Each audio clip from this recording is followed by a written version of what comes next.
Fellas, welcome back to week 10 fantasy segment with Cherry Pickin. We're going to get into studs and plugs here in a second. Great to have everyone back. Great to chat with the boys again. Jerry, you got a new hat on. Stoked. I was tired of that red one. You want to give us maybe a quick thought on that? I feel like it happens every time. I get a hat and then everyone knows me by the hat, and then it was the red one, so now I got to change. So I got to get a good rotation going to probably 3 I need to 4. up my game here. I didn't realize we were going with I know, we're chirping me. I did not get the memo, boys, so thanks for that one. Buddy, I'm wearing a work hat, no free ads, Northern Breeze Painting. Look us up on Instagram. Cool. Yeah, no, I'm glad to have you boys back. I mean, a lot happened over the last week. We'll get into our segment, Tough Look. Screening on that, right? So tough look of the week this week. No surprise here, but the Sabres, dude. Oh my God. I don't even know where to start. I'll just take you through a couple of quick stats, and then we'll get into maybe a quick discussion from each one of you. They're 6-19-4. They're on a 15-game losing streak. They have 2 guys on their team that are a plus. The one guy is Jake McCabe. He's played 13 games this year. And the other guy is Rasmus Asplund. And he's played, I might have pronounced that wrong. He's played 5 games. Everyone else is a dash. That's tough. They average 2 goals a game, 31st in the league. That's tough. And they lost, this is obviously, it's not in the last week, but they lost 5-2 to the New York Islanders 3 games in a row in 4 nights, 5-2. 5-2, 5-2, 5-2. That's a tough look. All around, tough look. And as well, in their own paper, they literally came out with a rating for the NHL, and they put the Seattle Kraken as team 31, and they put the Buffalo Sabres as team 32. I think that pretty much says it all, but do you guys want to make a comment on the situation? If you were a player, maybe how you would be reacting, or even a fan? They even had a chance for fans to come to the games, and they gave their season ticket holders a full-fledged come on in, and every single one of them said, yeah, negative. So I don't know if you guys want to make a comment on that, but that's a tough look.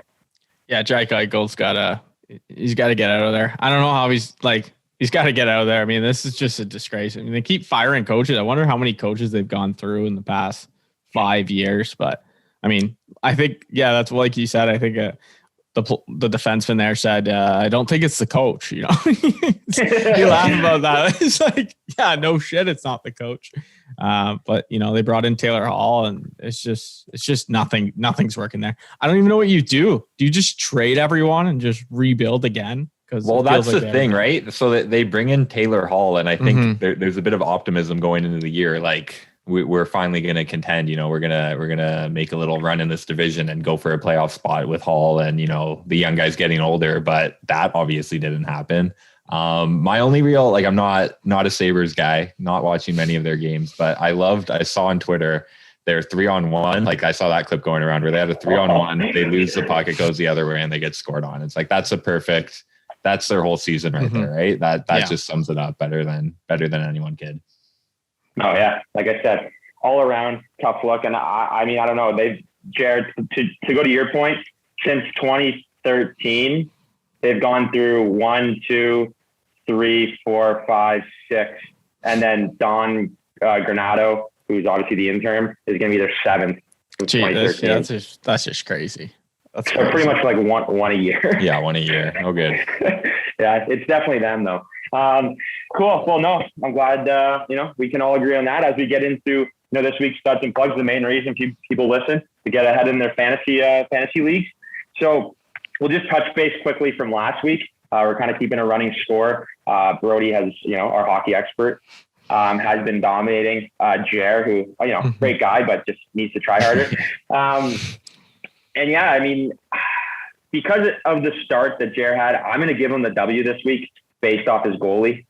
He picked Demko, and Demko literally lit it up. Was a brick wall. So I guess, do you have anything that you want to maybe say, Jer, to the fans or people that have been doubting you the last few weeks?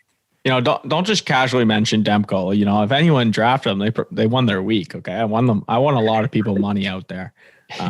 So I'll take the dub this week. First dub, it feels good. Get the monkey off the back, but I'm looking for some solid picks this week. I mean, I do want to make a comment on top of that.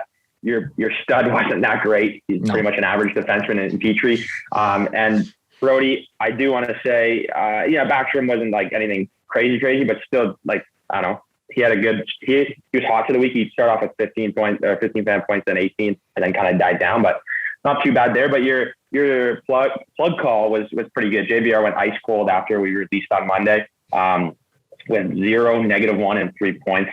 And then Reimer, the goal you had, I mean, it wasn't bad, but like I said, he had 22 fan points over his last 3 games and really only played 2 this week and only got 9 points in 19. So we'll give it to Jared. But Brody, do you have any comment that you want to make?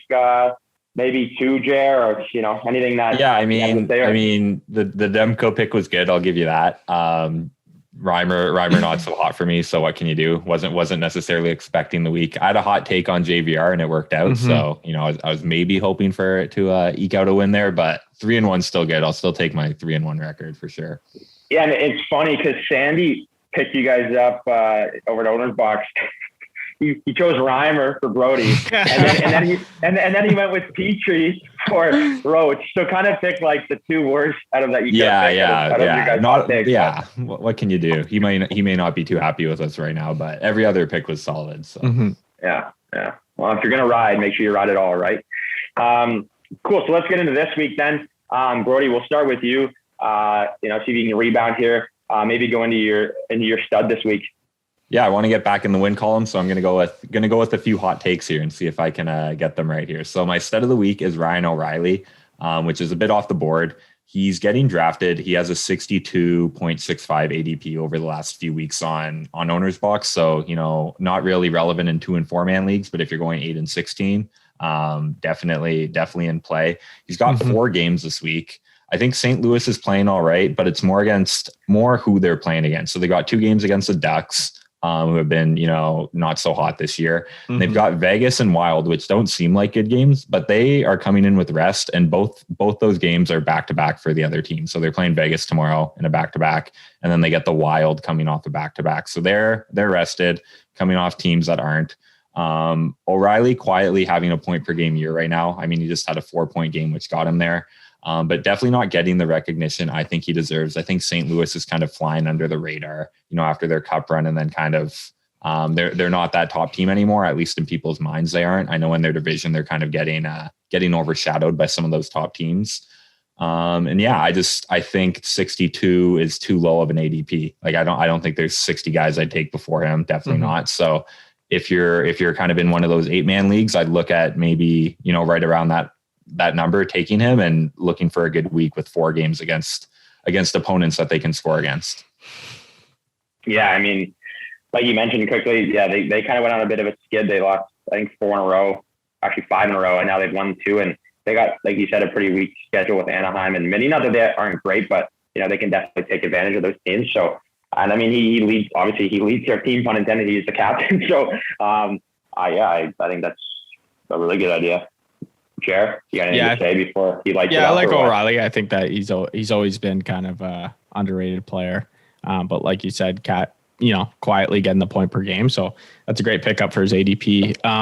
I'm going completely off the board. Hot take alert. Jamie Drysdale on. You gotta one-up me here. Yeah. Holy. I don't know what's me with picking these defensemen. I'm taking risk taking defensemen, but I mean, for his projections, this guy's projected 4 points against the Wild. He's playing PP1.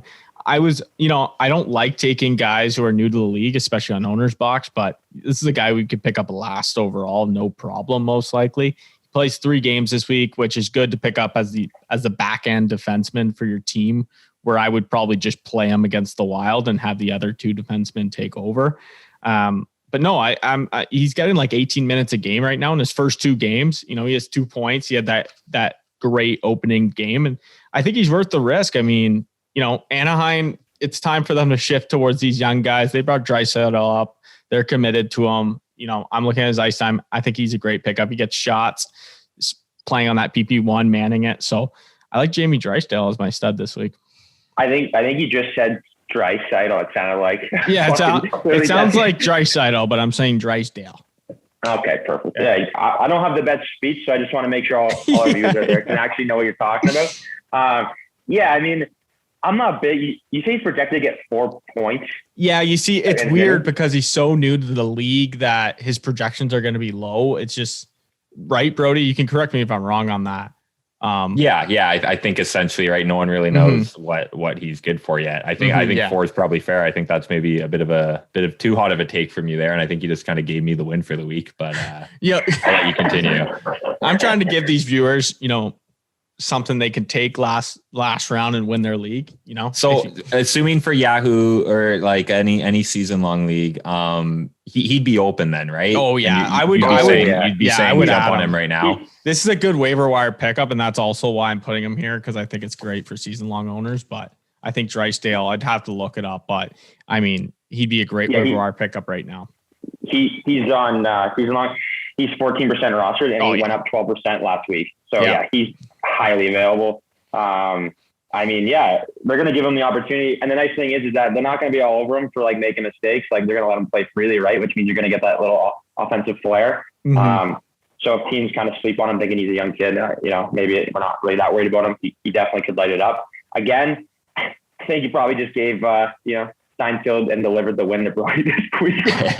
But at the end of the day, your plugs have almost been doing better than your studs. So who's your plug this week? Well, okay. We got to have like a thing where like if I'm picking a forward as my plug and I have a defenseman as my stud, we can't be doing points here. It should be based off something projection. We got to figure out some system and we'll tweet it out, because this system right now, I'm getting screwed over. Okay. I got Couturier on the Flyers. He's been the coldest he's been all year in his past 3 games.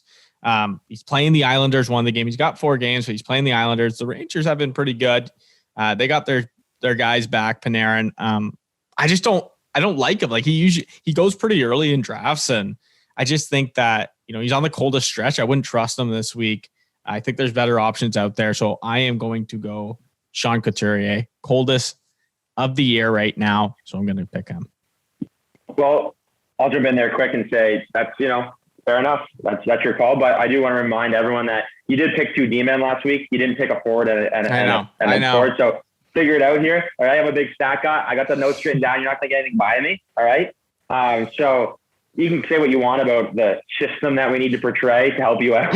I just think you need to start picking better people. But he's obviously ice cold. And going up against the Islanders, they're very good defensively. So I can't see looking to, have a breakout week, if you want to say so. I'd agree with that. On all the nonsense I've given you in the last 5 minutes, I would agree with that plug. Yeah, I think on Owner's Box too. I don't know if you said it. His ADP is right around 19. So in 2-man leagues, he's one of the he's potentially being taken. He's right on that border, and I don't see it. I think there's guys with better upside. So I agree with you. I agree with you on that pick. Don't like your stud. I like your plug. Don't know why you're complaining about the system when Jake basically said you won this week because you haven't won yet. Like that was his reason. I should just be humbly taking these wins, and I'm already complaining about the system. Yeah, phantom win, and you're complaining. But what can you do? I do like that pick. I'll give you some credit there. We'll both be right or wrong together there. My plug, kind of similar reasoning, I guess, or similar area where they're getting drafted. I'm going with Mark Scheifele for the Winnipeg Jets. So he's getting drafted 21st ADP. So right in that same realm of, end of 2-man drafts, or for sure kind of going in those 4-man drafts. He's got 4 games this week. He's got 2 against 2 against Vancouver. And, as we kind of talked about, Demko was super hot last week. I expect him to kind of continue. He's getting one of those games for sure. Is my understanding. And then they play the Flames twice, which Flames have been up and down. Everyone knows this year they've kind of, been surprising in different ways depending on the week. But under Sutter, they've definitely, I'd say, tightened up a bit defensively, at least in the last little bit. So, and if you take out the one game where they had 7 goals against, I think it was against the Oilers recently, in their other past 5, they've only given up 10 total goals. So they've definitely tightened up defensively, where it may not be the matchup it was a month or so ago, playing Calgary for Winnipeg. Like I said, Vancouver, Demko's been hot, and Vancouver has kind of, I think, been playing a little bit better as of late. And Scheifele's been shooting nearly 20% for a shooting percentage, which I just think also, over a year, probably a little unsustainable. Wouldn't be shocked if you start to see a bit of a regression. And same like Couturier, both of them could have, a point, 2 points per game over the week, and we look stupid. But I just think for how good of players are, they're not, both of them aren't maybe in the best spot. And that's where I'm going with Scheifele this week. Yeah. I mean, like I said, you have the title. You're the hockey expert. I'm not going to make any really opinions so you kind of blow up here. I don't want to go against what you're saying. What you've been doing has been working for the most part. And like you said, when you bring in that shooting percentage, like how long can that really last? And he has been kind of cold over the last couple of games too, really. And they've lost. So probably a decent idea. Jared, what do you think there? Yeah, I mean, he's picking obviously, like you said, he's picking a hot take here. Obviously a popular player in Scheifele, a well-known name, and he's saying you to avoid. So we'll see how it goes. I mean, his stats back it up, and I'm on board if he's on board. Look at that. Everyone just team chemistry tonight. Fuck. Cool. Well, now we'll get into maybe the goalie segment of Stud and Plug. I guess we'll go back to you, Jared. You kind of let us off here. So what are you doing goalie wise? There's probably a highly anticipated people wanting to know my goalie pick here. Self-proclaimed goalie expert over here. But I'm going to try and keep the streak alive here, and I'm going to go stay away from Kaapo Kahkonen. I believe I'm saying that last name wrong. I'm sorry if I am not. But I'm big on this guy in season long. I picked him up, and I have been riding him. And then he freaking sits a game. And Cam Talbot comes in, and now Cam Talbot is just on fire. And then Kahkonen comes back in net and gets destroyed 6-0 against the Avalanche. This week the Wild have 3 games. They have a back-to-back. Kahkonen will probably see one of those, but a goalie playing one game is not worth picking up really, unless it's a flyer at the end of the week, and they play early in the week. So I'm definitely staying away from him. I think he's only going to get 1 game in net this week. It's probably going to be against the Ducks, which I like, but still, I'm staying away from Kahkonen this week. Self-proclaimed goalie expert is sitting a goalie. That's really going to help everyone this week. So stay hot. You know what I mean? Stay hot.